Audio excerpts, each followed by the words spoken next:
To election news here as Jeb Bush tries to revive his campaign after the family sat down and met with donors who no doubt some of them are a bit concerned about these numbers. He's taking special aim now as a result of that meeting with two of his rivals, Donald Trump, and he's going after Marco Rubio as well, who they clearly see as a potential threat.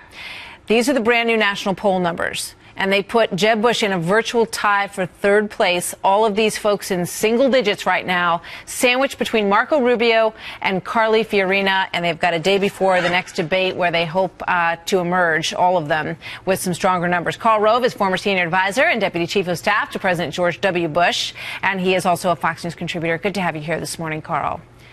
Thank you, Martha. So obviously, the Bush camp is concerned. There have been stories this week about 41 saying that he just doesn't understand, what's going on with this race. Everybody thought that Jeb would be doing much better at this point in the race. But, early on, Jeb Bush talked so much about, I'm my own man, the Jeb with the exclamation point and no Bush on there. And some would say, now that there's trouble, he's bringing in dad, bringing in his brother. His mother was also part of this meeting, according to the reports. Is that a good move?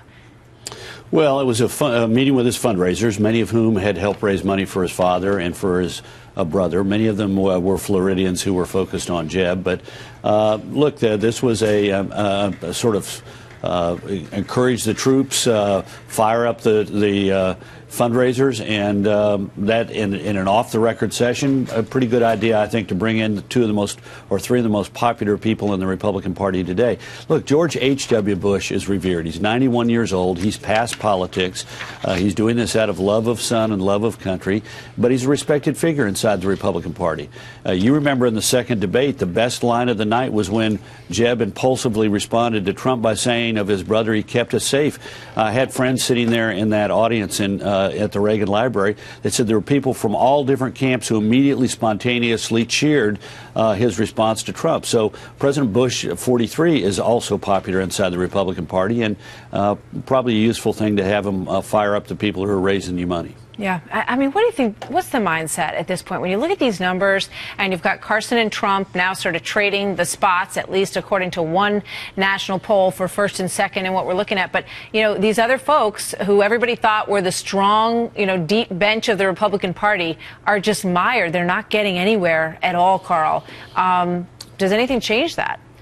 Well, sure there is, and you see it in the poll this morning. Now, I agree with what Chris said, Starwalt said earlier, that this is one poll, so you shouldn't sort of say Trump is now in second place, Carson first. But there's an interesting number in there that is reflected in other recent polls. 7 out of 10 people in the CBS New York Times poll say it's too early to make a decision. So a recent poll said 64% of the people said it's too early to make a decision. And many of the people who have made a decision are not stuck on their decision. Trump was in the CBS New York Times poll. They only put out a couple of these numbers. But half of the people who said they were for Trump, 11% out of 100, said, I've made up my mind, I'm for Trump, and I'm not going to change my mind. Yep. With Ben Carson, who is in the lead with 26 points, 5 points out of 100, 5 points said, I'm stuck on Carson. Now, look, all those people who say they're stuck on Trump or Carson are not necessarily stuck. They're capable of changing. My point is that the vast number of people, we're sitting here paying attention to it as junkies every single day, but the vast majority of people are not paying as much attention as we are and are far more fluid. They're watching it as spectators and capable of changing their judgments. Yep, that's why absolutely. where we, being 100 days out or 98 days out, there's so much potential for change. I remember in 1999 feeling, reasonably comfortable where we were. And remember, we lost New Hampshire by 19 points just over 100 days after we were comfortably ahead. Yeah, 100 days to Iowa or 99 is a huge amount of time in the life of campaigns. And we expect that a lot's going to happen between now and then. There was a slide presentation apparently at this get-together to work on Jeb's campaign, and it said experience matters. And then one of the bullet points on that said Marco is a GOP Obama. Clearly, they're concerned about Marco Rubio, who just edges him out just the tiniest bit in almost every one of these polls, Karl. Yeah, look, I wasn't at the presentation. I've read the same article you have, and I don't know how many slides were in that deck, and I'm not going to make too much out of one line and one slide, one slide in a deck of slides. But he has said as much. Jeb Bush has said as much in many places. If I could finish my thought, but if I were them, I wouldn't be thinking about Marco Rubio. I'd be thinking about Jeb Bush.